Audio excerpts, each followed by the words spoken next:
Ladies and gentlemen. Welcome to the Ed Bugs Show. Are you ready? Real talk, real people. This is the show where people just like you get to talk about the news and what's really going on. Shout here. Along with show producer Matt Moscona. Biggest names in talk radio. They tackle some of the hottest, most controversial topics that affect your life. I don't agree with them all the time, but I appreciate the discussion. Buckle up and get ready. Now here's your host, Ed Bugs. Go on the bump and QN.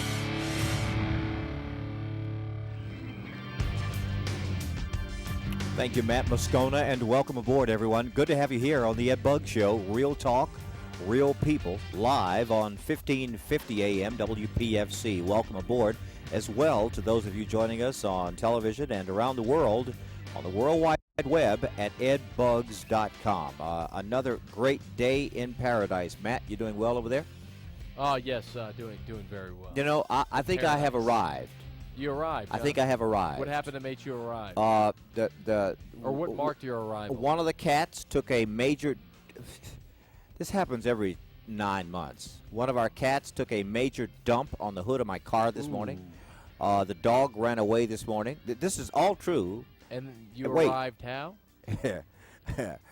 Family hood. You Family hood. I mean, I thought you were going to say you arrived at the door of the asylum. I left the house at 5:15. It's right there on the hood of my car. How'd you get it off, by the way? You brushed it off, or you just let the wind take care of it? You brushed it off. Bare hand? Oh, Ed. Wait for it. Time touched out. the cat poo? No, man. I did not put my hands on it. You touched the cat poo. No, I didn't. I just got it off. What'd you do? Because it was Got a like stick? it was dried and kind of. So it was easy to get off. Not exactly.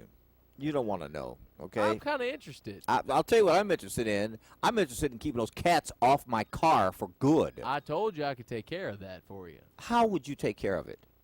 Well, just the cats would never bother you again, I promise. Well, that's Ever. what I need. Ever. They're not my cats anyway. They wouldn't bother anybody. I don't even like cats. I hate cats. Hate them. But wait. You think you hate them now.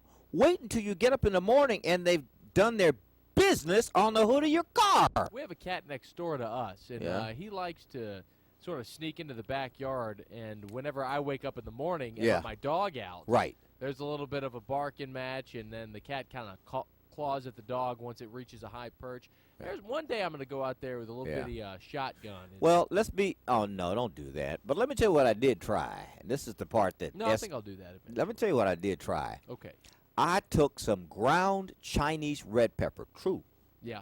and I sprinkled it on my hood, on the top of the car, and on the trunk. I don't want them scratching my car at night. Yeah. So you thought if they got the So I sniffed thought, the pepper, you they'd snip the pepper, Yeah, they you know, start get the sneezing. sniffles and leave the car alone. Sure. Wrong. Next morning, the cat is on the hood. But wait. I'm going down the street, and right about the time I hit 35 miles an hour, Uh-huh. the pepper is pushed up to the windshield, sucked into the the air vent. through the vents. All of a sudden, pow! I said, whoa, whoa, Got you. whoa. Eyes running. Oh, it was horrible. A fella told me what to do. He told me what to do. I can't do it, though. I'll do it. No. He told me take a can of tuna fish. Watch this. Poison it. Yeah. I can't do that to those cats, man. I What'd you can't. put in there, some rat poison? I don't live that. No. A bottle of aspirin. Aspirin, yeah. A whole bottle of aspirin You kind of in a ground it. can of tuna fish. Yeah, you ground it up a little bit. He to didn't like say that. fine He just powder. said mix it all. I can't do that to a cat, man. I can't. I'll just clean off the hood of my car. So how'd you get it off the hood? Barehanded, did No. you? You dirty dog. That's why you got that hand sanitizer in your car. How'd you do it? No, that's You not how I barehanded did the cat poo. No, I That's didn't. disgusting. I didn't. Look at his face. I can tell. That's when not you're how I lying. did it, man. I can tell when you're lying. Let me keep You moving. barehanded the poo. Ugh. That's not how I did it, bro. Then how did you do it? I'll tell you how I did it. You, now that you had enough time to make something up. No, I haven't made it.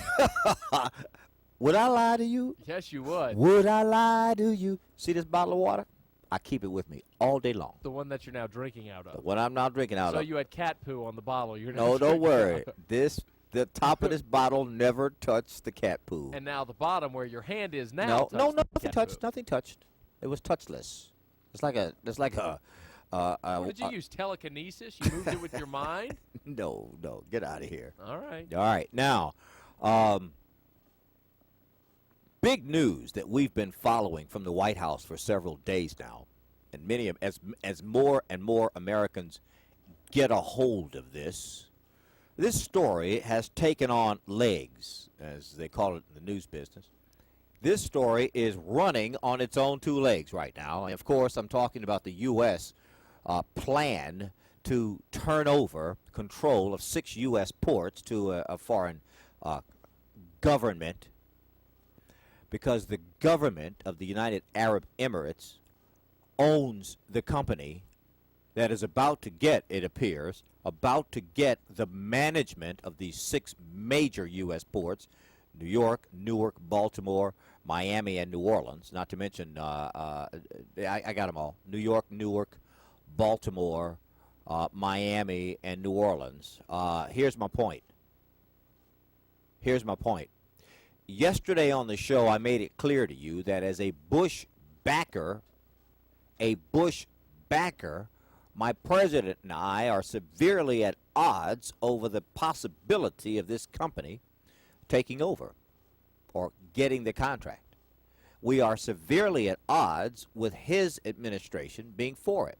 I said to you yesterday that this story will become a banner, not only later in 2006 at the congressional elections, but also in 2008 at the presidential elections. Yesterday I also told you that this is bigger than politics. Now, some of you disagree with me, but I told you yesterday that Republicans and Democrats alike are lining up saying, Mr. President, please rethink this. And third, I told you yesterday that something has to give. We had David Johnson from the Fox News Channel on with us yesterday, live from Atlanta, and he said the president was stuck. That's what he said. He called it stuck because he says the president can't back up now. He would appear weak. He must go forward despite the fact he's getting clobbered over the head on this. So he's stuck. So what the president has done in the meantime is to release a statement, a rather lengthy statement, backing up the administration's approval of the deal. But the big question many of us have been asking is, did the president know about this ahead of time? In other words, was he aware of the potential caca on the fan, if you will, as a result of this hitting the press? Did he know about it ahead of time? In a moment, you're going to hear the president's statements on this issue and the specific question of, did he know about it ahead of time? It's not going away.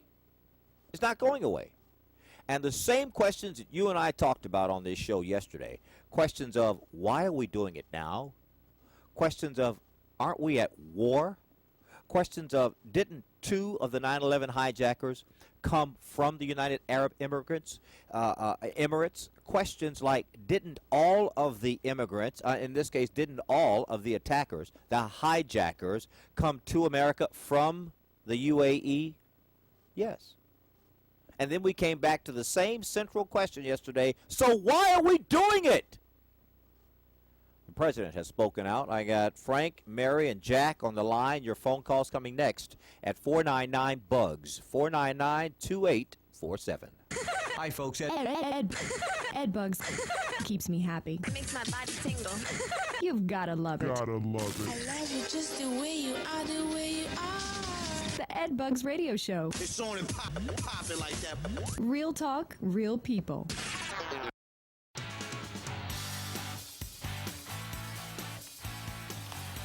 Thanks, Matt. Welcome back, everyone. We're talking about the White House, in this case, the president responding on this port deal, as it's come to be known. We'll hear those comments from the president momentarily. Quickly, though, let's go to the phones at 499-BUGS, 499-BUGS. Frank joining us now. Hello, Frank. Welcome. Glad you called.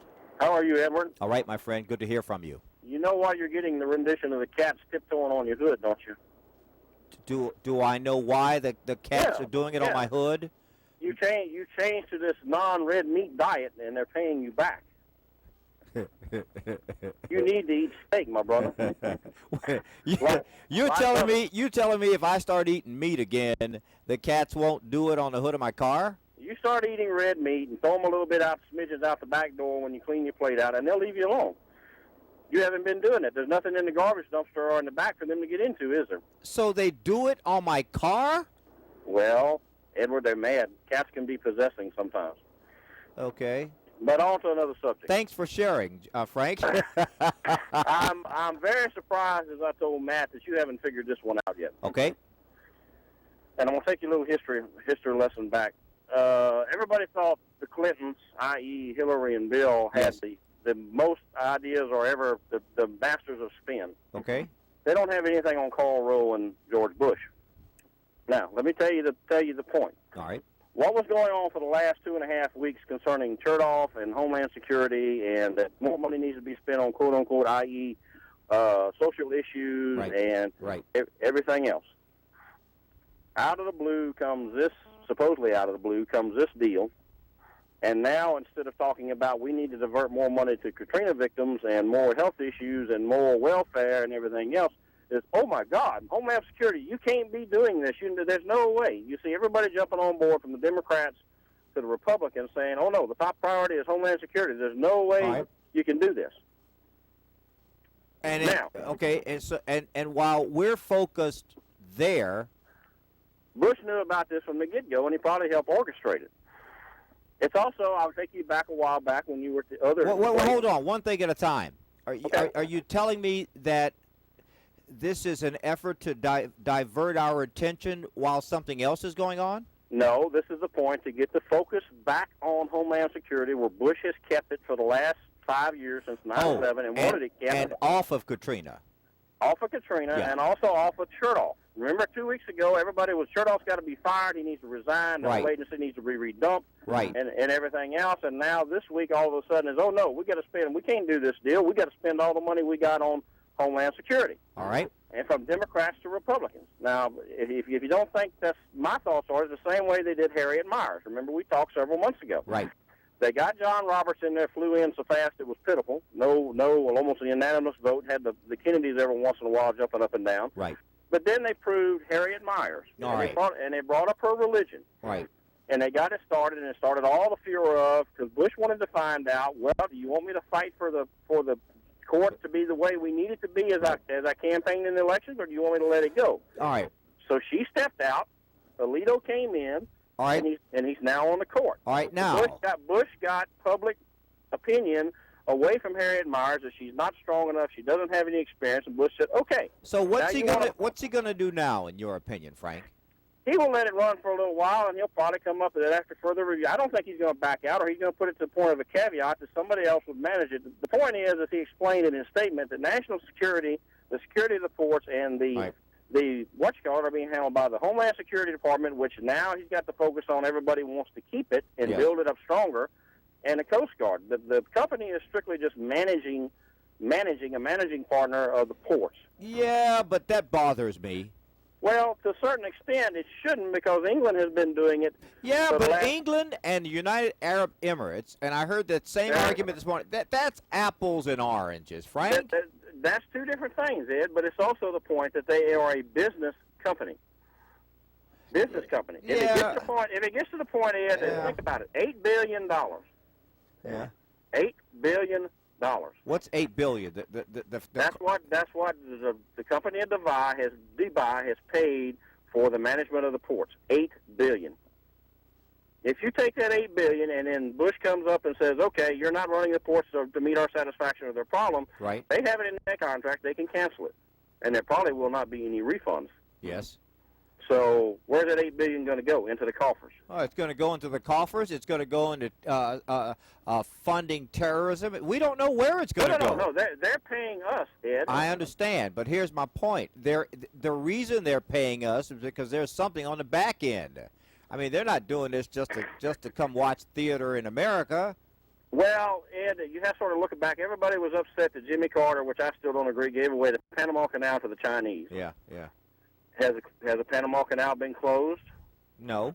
Has the Panama Canal been threatened with, or we been threatened on our ships that China says we're not going to send your ships through there? Well, it got a little touchy 4 or 5 years ago, but I follow your point, Frank. I follow your point. Thank you, my man. I appreciate your being with us and sharing that as always. Let's hear some of the president's comments about this. Let's go straight to the horse, if you will, and what's the phrase? Hear it from the horse's mouth. Number one, the president calls this a private transaction. First of all, this is a private transaction, but according to law, the government is required to make sure that this transaction does not in any way jeopardize the security of the country. So play it one more time, Matt, because I want to make sure of what I'm about to say. And that is that it appears to me the president is saying that you and we Americans, should trust the government. First of all, this is a private transaction, but according to law, the government is required to make sure that this transaction does not in any way jeopardize the security of the country. Secondly, the president says, and he goes on record and being in support of this, the transaction should go forward, in my judgment. If there was any chance that this transaction would jeopardize the security of the United States, it would not go forward. All right. Why? Why? I just can't get past the management of 6 major U.S. ports being in the hands of the Dubai government, the UAE government. You see, that company is owned by the United Arab Emirates, the country. The government. That's who owns this. Now, you know, last hour on radio here, just last hour, we talked about how today, about 6:55 this morning, a Muslim temple, a Sunni temple, was blown up in Iraq. The whole gold dome on top, everything just brought to the ground. And since this morning, there have been 29 other temples blown up. Some are Sunni, some are Shiite. It's been a back and forth, a tit for tat, if you will, a retaliatory attacks all day long. 29 since that first one this morning. It was a historic mosque. I'm not getting off the subject here. Here's my point. I'm sorry, but Muslim countries and the people who live there can go to crap in a day. You hear me? They can go to...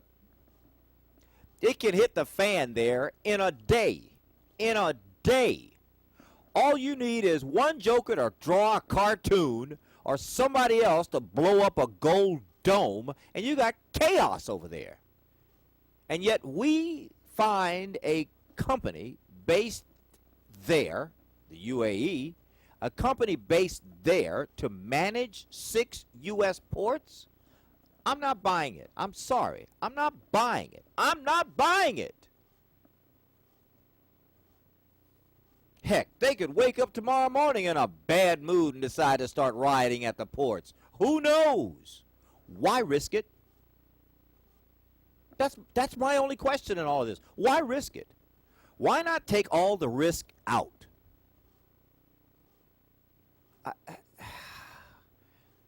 You know, Frank made the comment about Karl Rove and this administration, and I'm paraphrasing at this point, but our caller a moment ago, Frank, made the comment that they were pretty savvy politically.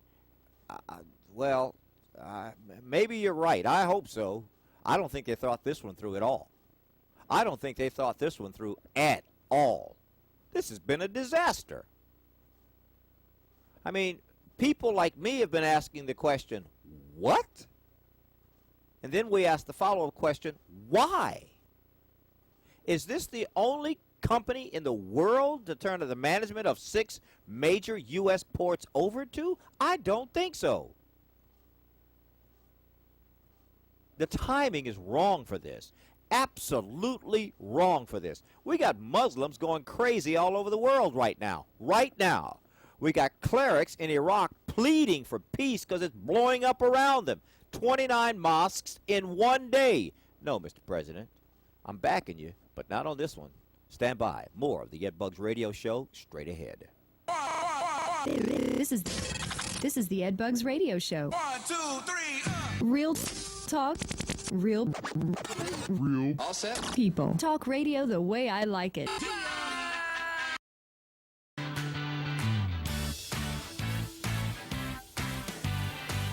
Here we go. Welcome back, everyone.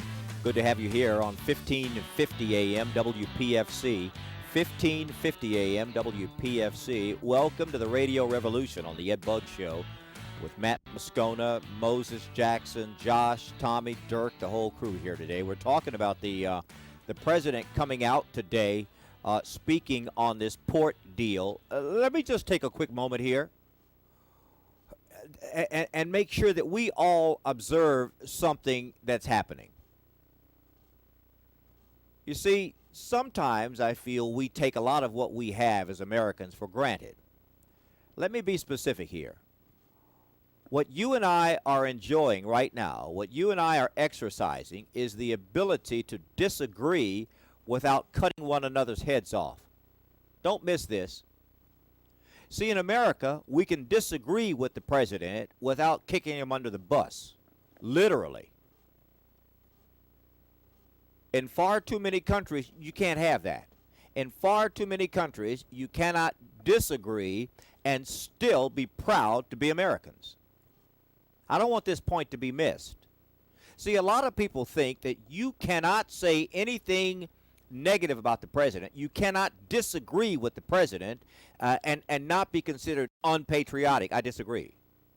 Others feel that as a proud Republican, and I am one of those, as a proud Republican, you never say anything against what the president is doing. I say to heck with you, too. See, my daddy has 3 wars on his tombstone in a national cemetery here in Louisiana. He fought in those 3 wars so my brother, my sister, and I could enjoy, participate, and join, if you will, any political party we chose. That's what that was about. That's what his struggle, that's what his commitment was about. And while W and I strongly differ on who manages these 6 ports, I'm not throwing him out with the bathwater. Oh, I still got his back, but boy, I'll tell you what, I don't know what he's thinking about on this one. I have no clue what he's thinking about on this one. I just can't justify it. The hit is too big. Let me tell you something. If Bush and Karl Rove and all his boys and I were in a room together and we're passing around the idea, before it goes public, before we ever sign off on it, here's what I would say to my president. Mr. President, why do we want to do this?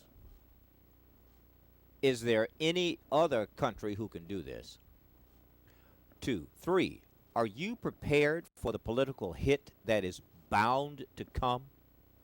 4, even if this is a legitimate company that only wants to do business and will have no part in anything negative to America, why take the risk? Why take the risk? It's too big a risk. You don't need it. That's my point. And you see, when you walk this line, let me say it another way. When you take this position on the part of the president on such a controversial subject matter, let me tell you what happens. Let me tell you what is bound to happen. Let me tell you what is already happening. Suddenly, you get people surmising that, you know what, he must be getting paid on this deal. That's what happens. People start surmising. Let me tell you what Democrats will do, or people who just hate him. People who just dislike the president will say, you see, this is just like Halliburton.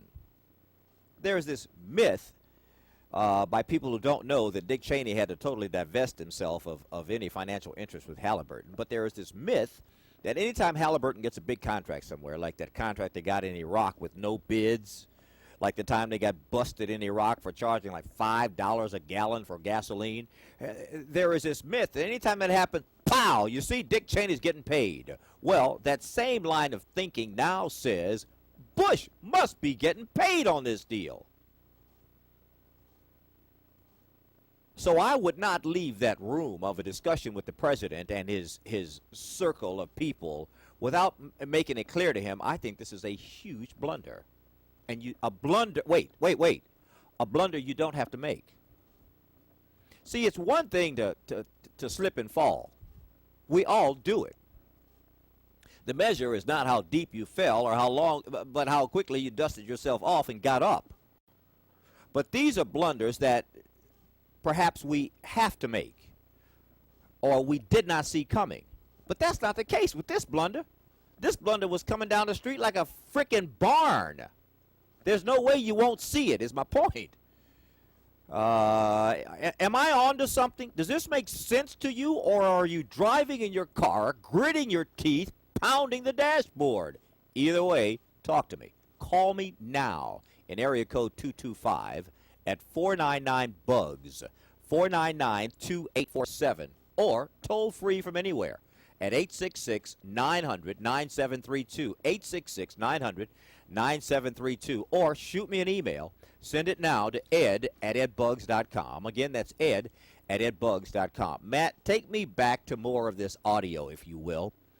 And this is the president's first public comments about the port deal, as I am referring to it. Let's go to 0404 and 0505, Matt.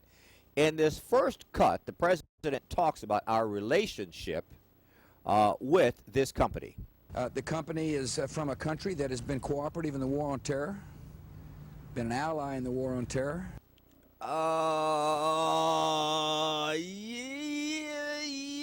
Yeah, kinda.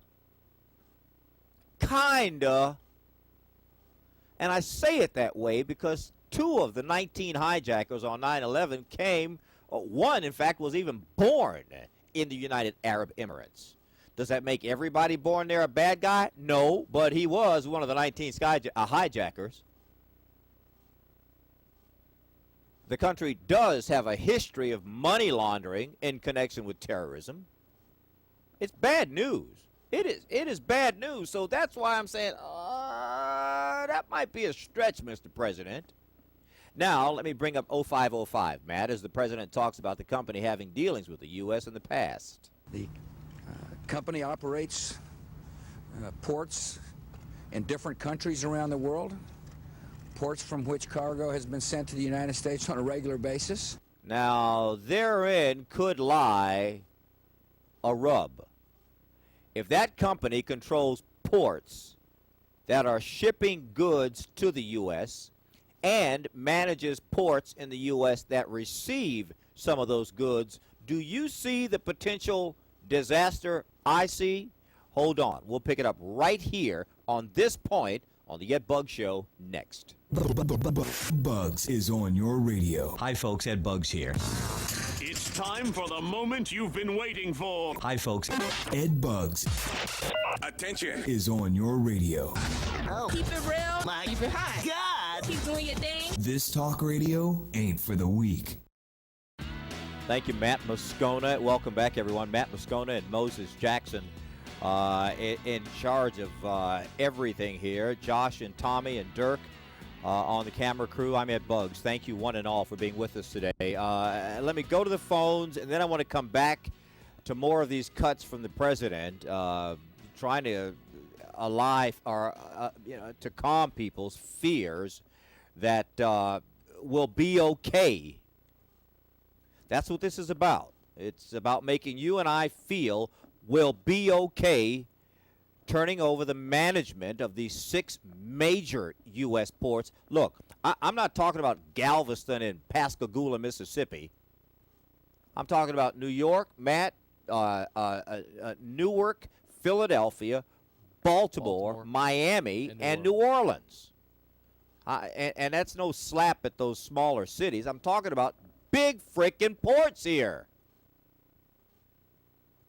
I want to go back to that comment from the president and talk about that. Before I do, let me bring in Bob now at 499-BUGS, 499-2847. Hey, Bob, welcome. Hey, good afternoon, Ed. To you, too. What do you make of this? Well, Ed, I'm sitting on the fence right now. I could go either way. Yeah. But let me ask you, Ed, does this company operate ports worldwide? That's where I'm going right now. You're ahead of me. So, Ed, if civil war was to break out in Iraq and Iran, we'd need a place to get in and get out, wouldn't we? Yes. So I think it's some kind of deal making that's going to give us port authority in that part of the country, either to set up shop if we have to go in Iran, or set up shop to get our people out of a civil war. I hope you're right.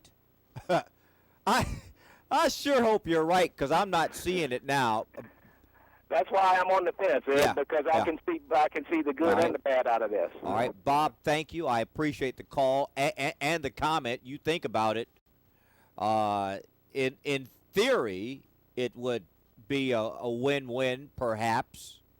But listen to this comment from the president, and I'm spinning right off of what Bob said. Matt, cut 0505, please. The company operates ports in different countries around the world, ports from which cargo has been sent to the United States on a regular basis. Now, let's go one of two ways there. Let's be cynical for a moment. Let's play devil's advocate for a moment. Let's say I want to get something into America illegally. And I got a company I know of, and I got a brother-in-law, I got a brother-in-law in Dubai. They control a port over here where we can get in real easily, and they control 6 ports in America. So just walk through this with me. Yes, it's hypothetical, but so was 9/11 before 9/11. So was 9/11 before 9/11.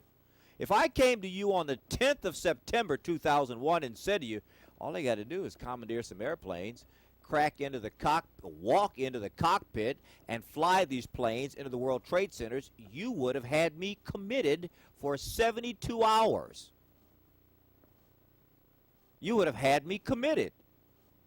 So before you say, oh, that's a hypothetical, walk with me here. If I got control of a port in an unfriendly country, a port anywhere where I want to get my bad stuff into a cargo container, and that same company controls 6 major ports in the U.S., hey, suddenly I got easy access if I want it. Let me read a couple emails here. This one from Kathy, who writes, Ed, I agree with you 100%. This is the craziest idea I've ever heard. However, it's even more disturbing. Here are some facts. First, we know that only 5% of the containers in the ports of the USA are checked anyway. How secure is that? Second, she writes, this same company, Dubai Ports, is in charge of shipping in Venezuela. Who is there? Hugo Chavez. He hates America, she writes, and would love nothing better than to destroy us. There is no way in this world our country will be safe with this going on. But is it safe anyway? Kathy, thank you for your email. I appreciate that. By the way, Venezuelan President Hugo Chavez, not 2 weeks ago, if you missed this, made the comments to the president and to Condoleezza Rice to shut up. In fact, his words to Condoleezza Rice were, shut up, girl, don't tell me what to say. I kid you not. Shut up, girl, don't tell me what to say. Those are his words. And he is president of a country where this same company controls seaports. Kind of scary. More emails coming up. You're listening to the Ed Buggs Radio Show. Real talk, real people. We'll be right back.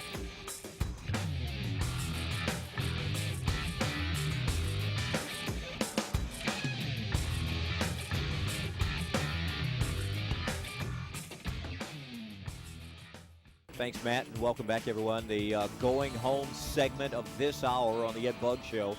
Real talk, real people. We're talking about the big story nationally today, the port deal, as it's called. The president drawing a line in the sand, bowing up, if you will, maintaining that he is going to stand behind this deal, much to the dismay of many Americans, including yours truly. A couple of emails I'll share with you. This one from Luke, who writes, Ed, I wrote you earlier this week. I still haven't wavered. I cannot believe that the Bush administration would put the nation at a security risk when his entire focus has been the war on terror. There may be an ulterior motive, but I don't think we're at risk because of this deal. Luke, thank you. I appreciate your email.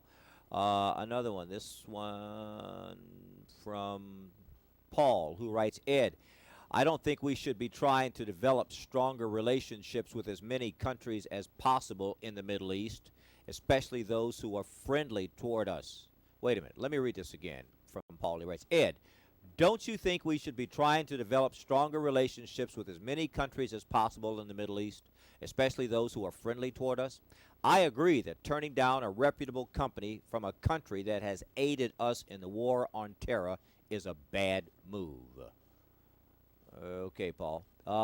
Felix writes, let's see, Ed, first border security, then this appointment of Michael Brown as head of FEMA, and now this? Yeah, sounds like you are a real Bush supporter. Is there anything you do agree with him on? Face it, Ed, you're still a Democrat at heart. Okay, Felix, thank you very much. I appreciate your email. I'm sorry? That was pretty good. That was pretty good.